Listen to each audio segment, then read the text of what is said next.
Hey, it's Jen. Thanks for spending some time with us. I am excited to bring you our third episode of our Spouse Spotlights, and this one is with Kathy Glaser, who is the owner of a yoga and meditation school.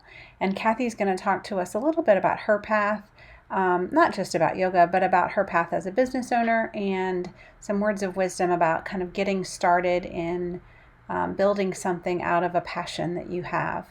So listen in and let us know what you think. So I am here with Kathy Glaser today. So I will let Kathy introduce herself and tell us a little bit about her. Kathy? Okay. Kathy Glaser, grew up in Kentucky, married William 24 years ago. So he was a second lieutenant in the Army. So been kind of hopping around the world with the Army for 24 years and with William. And he was stationed in Germany, it's 1994 when I first met him, and I came over to visit him, and I had never left America before. So it was a big thing for me to get on a plane, fly across the ocean and land. So full of adventure, full of excitement. And I've loved the journey, even the instability of it and the not knowing. It's been pretty rewarding and exciting, but again, it's had its ups and downs, trying to figure out, who I am and where I fit into it. Yeah, no, absolutely. I think we can all appreciate that and have felt similarly. So when did yoga come into your practice? When did that sort of enter? Well, so right when I had Mason and Tilly, so my twins, we had some neighbors in California, and one of the ladies that lived across the street, she was a yoga teacher, and I would watch her, and she just lived this carefree, I don't know, like her life. She would just come in and out of her house with her yoga mat, and she was just always so happy, and she'd bring me vegan cookies, and she was so kind to me. And then I got some videos, and I started watching videos, and then I got Yoga Journal, and I would read it, and it was like a foreign language. And I still remember the first time I read Yoga Journal, I had no idea there's all these weird terms. Like if you're a person that's, a little bit about yoga, downward facing dog, and you might know, who Ganesh is or something. What you've heard on a movie. Don't know anything about yoga. Right. It was a foreign language, because it literally is a foreign language. And I just didn't understand. I didn't understand the roots. And I was just, the curiosity in me was just, I was like, I'm going to figure this out. I don't know how long it's going to take. I don't know how I'm going to do it to figure it out. And so just starting the yoga videos at my house. And I think I had Rodney Yee or something like that was the first video. And I would just do the yoga, and I loved how it made me feel. And I was, trying to get into my body and out of my head a little bit, because, I don't know. I think, after you have a baby, you sort of disassociate with your body. Your body just becomes this tool and this vehicle, and it's not really yours anymore. Because you just, as many moms know. So for me, it was a way to get back into my own body. And I can remember the first time I went to a class, and somebody pressed my shoulders down, as people will do in Shavasana. At the end of class, you have that rest period. And she pressed my shoulders down just to kind of give me, to ground me. And I cried. And I was like, where did that come from? So pretty much hooked. And then the school teacher in me was like, I need to know everything I can about this. And then I want to share this with as many people as I can. Well, and I wanted to talk about that, because I think that's the part of the story that is, really plays into what we're trying to do at Pride and Grit in terms of really spotlighting these paths that people are following. So how did you sort of make that mental shift of, I love this, and this is my hobby, if you will, and this is my practice, into I actually think I can build something and I can help people, and I can start to carve this path alongside my soldier who's continuing to serve. What did that transition look like? Right. Okay. So I fell in love with the practice, and I fell in love with going to yoga classes, and just that feeling, and even a little bit of meditation here and there. And then I decided, okay, I want to do this. And it was interesting, because I had another military spouse say to me, but you might like to go to yoga teacher training. So I probably wouldn't have even thought of it. And then she mentioned it to me, and then I'm like, oh, well, maybe maybe I could. So I looked into it. It's very expensive. I don't even know. I think I had half the money and then my mom gave me the other half. Like it was like I had to borrow money or whatever, but I ended up doing it. And, but the minute I went to yoga teacher training, the guy, his name was Daryl Olive, Guru Do Live. When as soon as I met him, I was like, I could do this. I can teach other people. Now I don't even know what I'm doing yet, but this is neat what he does. And he had his knowledge, because he did all kinds of different trainings.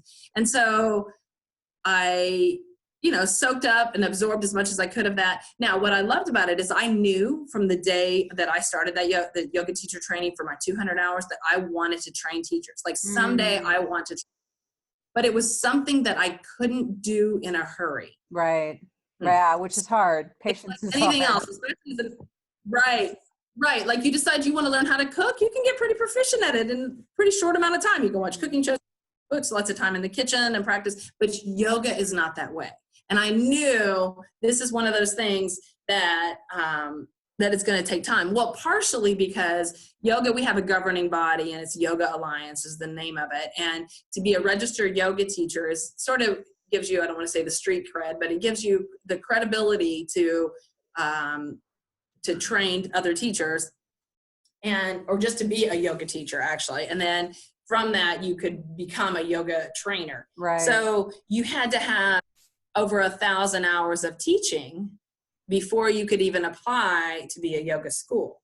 Oh, wow. So it's going to take a while to teach 1,000 hours. So right. So there was that. And then we were moving. And so then we were moving. So then I get my yoga teacher certificate and then I teach for a while and I have maybe 200 hours or 300 hours of teaching. And then we have to move and then I have to start over again. And then I have to go out and, find myself and find a good fit and find a studio that will take me. And then just by, luck and grace, I've had amazing people that I've met along the way. And really what I think it is I had a great teacher in Rhode Island. She had a yoga studio for 20 years, trained at Kripalu where I ended up training. And I went to meet her and it was essentially a job interview, but I didn't realize, I thought I was just meeting another yoga teacher. And I remember I took her soap. Like I took her a bar of soap that smelled really pretty and I gave it to her. And I think back on that, I'm like, that was so ridiculous that I gave her a bar of soap. But I didn't even realize it was an interview. I don't know. I just thought I was going to meet her and talk about yoga. And she ended up hiring me. And so then I was able to teach in Newport, Rhode Island. And I learned so much while I was there with her. So it's sort of, I think, by just totally putting myself out there, right. Like not even treating it as if it was an interview. Like, okay, I'm just going to go talk about yoga. Right. Does that make sense? No, I didn't realize how long that path had been for you. Oh yeah. Yeah. It's not, yeah, it has to be, it's one of those things they sort of make you, pay your dues, if you will. So I had to teach for that long. And then we lived in several different places. We were at Fort Leavenworth and we were in Rhode Island and we were in Wiesbaden and then we were here in Grafenbeer.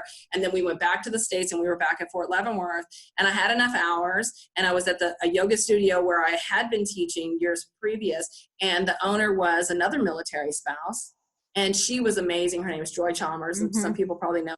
Yeah. You should totally spot her. And her husband has since retired, but she, owned the yoga studio. She has several businesses that she owns because she was a contractor and for the Army. But she wasn't a yoga teacher.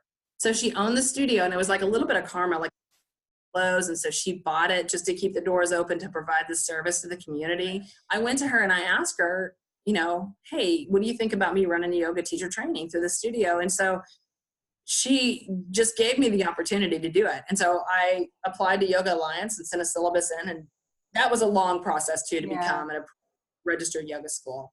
This path has just given me the ability to just I just put myself out there. So you can just put your heart out there and then know that if you fail, at least you're real and you're authentic and you're out there and you're not trying to pretend that I'm anything other than exactly what I am. Like from a skills standpoint, I mean, what were some of the holes that, you obviously, you knew the yoga piece and you had that down, if you will. But I mean, from an entrepreneurial standpoint, what were some of the things that you really were surprised by that you had to dig in and learn that you weren't kind of anticipating when you decided to create your own business? Okay. Well, so yoga and then business don't go together because yoga is, they don't go together. Like I love the marketing.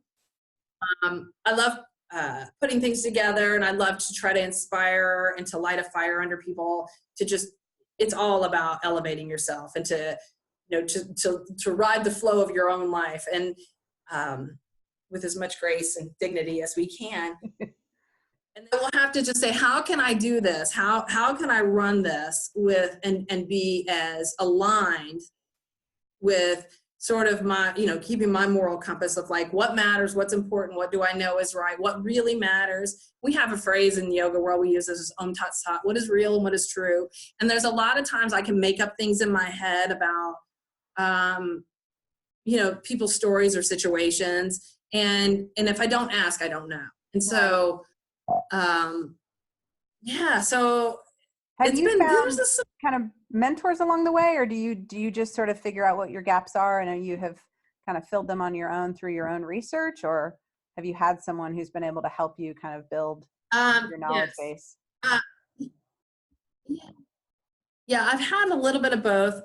Joy, who was the owner of she's a business owner. So lots of things I'm like, oh my God, how do I start a website? Mm-hmm. Like what's to use, do I constant contact or MailChimp if I don't do newsletters? Where do I get a business? Joy, she really, like, I could just shoot her a message and she'd say, hey, go here, do that.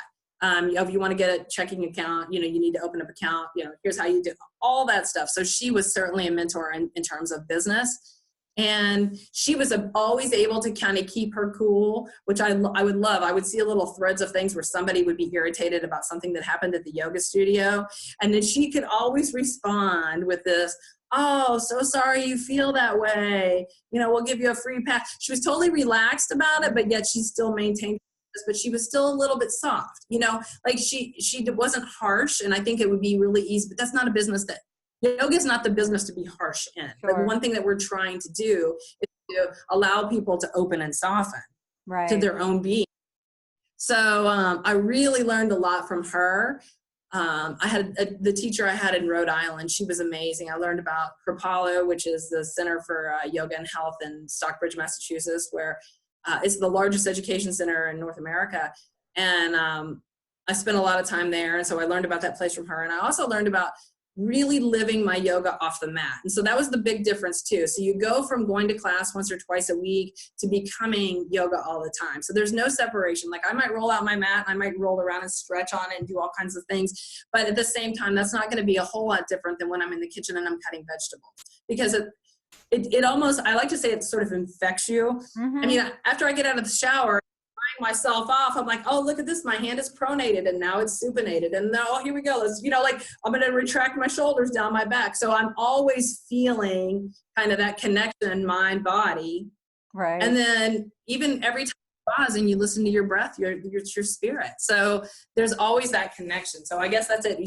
I went from going to yoga to just living my yoga. And I really learned that from the lady in Rhode Island. Her name was Kim Chandler. She was phenomenal. And then my students, of course, right? Like I would be remiss if I didn't say that.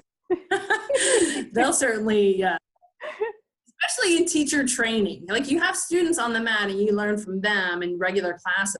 Teacher training, and I've had I've taught, I guess, let me think, attorneys and doctors and nurses and accountants and professional Army officers, all kinds of people like that I've taught, and not just in regular classes, but they've even become yoga teachers. Mm-hmm. So I had a student who was an Apache pilot. He's a lieutenant colonel in the Army now. I've had several of the CGSC students that came through. So it really is for everybody. It's and I enjoy that. I enjoy the bringing together.